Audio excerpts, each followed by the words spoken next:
Récolter des cives, c'est bien. Mais bien les stocker pour les valoriser au max, c'est encore mieux. Il va donc falloir minimiser les pertes de potentiel méthanogène des cultures pendant la conservation au silo. Et pour cela, on vous donne 3 bons conseils.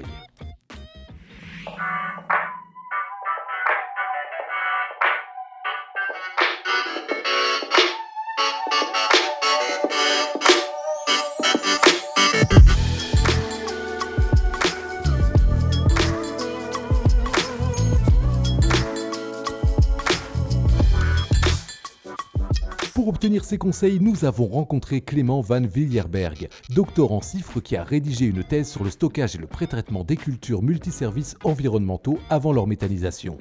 Tout d'abord, il faut garder en tête que l'important dans la conservation des cives est la préservation du potentiel méthanogène de la matière.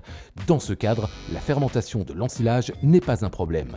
La partie fermentation d'ensilage, contrairement à l'ensilage pour l'élevage où c'est vraiment une étape clé qui va conditionner la qualité du substrat, pour la méthanisation, en fait, elle va avoir assez peu d'impact sur la préservation du potentiel méthanogène, puisque c'est une étape pendant laquelle on va convertir certains sucres en d'autres acides qui ont un potentiel méthanogène très élevé et qui sont très intéressants pour la méthanisation. Un point d'attention pendant le stockage des cives est d'éviter au maximum le contact des cultures avec l'oxygène.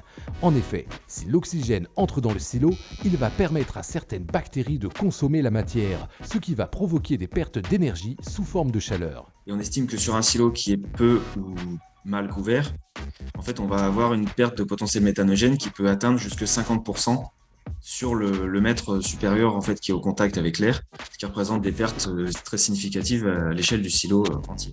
Et donc il faut essayer d'éviter au maximum le contact avec l'air, et c'est pour ça qu'il faut couvrir les silos du mieux possible et les tasser du mieux possible également pour éviter la pénétration de l'air. Une protection de l'ensilage qui doit être gardée en tête jusque dans la gestion du front d'attaque du silo.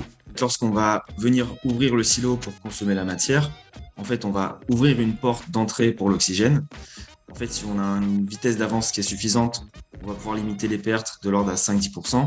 Par contre, si on laisse le front d'attaque au contact de l'air pendant des durées plus longues, de quelques jours à une semaine, on va pouvoir avoir jusque 40% de pertes de potentiel méthanogène sur ces phases exposées à l'air. Un autre point d'attention est la perte des jus. En effet, les cives peuvent être récoltées à des stades où elles sont encore assez humides. Par exemple, à 20% de matière sèche, des effluents de 100 à 200 litres par tonne peuvent être produits et peuvent contenir 10 à 20% du potentiel méthanogène de la matière. Il faut donc tout mettre en œuvre pour ne pas gâcher cette source d'énergie. Donc, ce qui peut être fait préférablement, lorsque c'est possible, c'est de faire du préfanage, qui consiste à faire un séchage partiel au champ et récolter ensuite la plante à un taux de matière sèche optimal. Mais lorsque c'est pas possible, par exemple, si on n'a pas le temps au niveau du calendrier ou si on n'a pas des conditions météo qui sont propices, on peut récolter la cive humide telle qu'elle est et la mélanger avec un substrat plus sec. Ça peut être par exemple de la paille, des issues de céréales. Et on a fait également des tests sur d'autres substrats, par exemple des fumiers secs très pailleux, comme du fumier de cheval, qui permettaient à la fois d'améliorer la qualité de l'ensilage pour la méthanisation et à la fois de retenir les jus et d'éviter les pertes, donc justement par production de ces jus.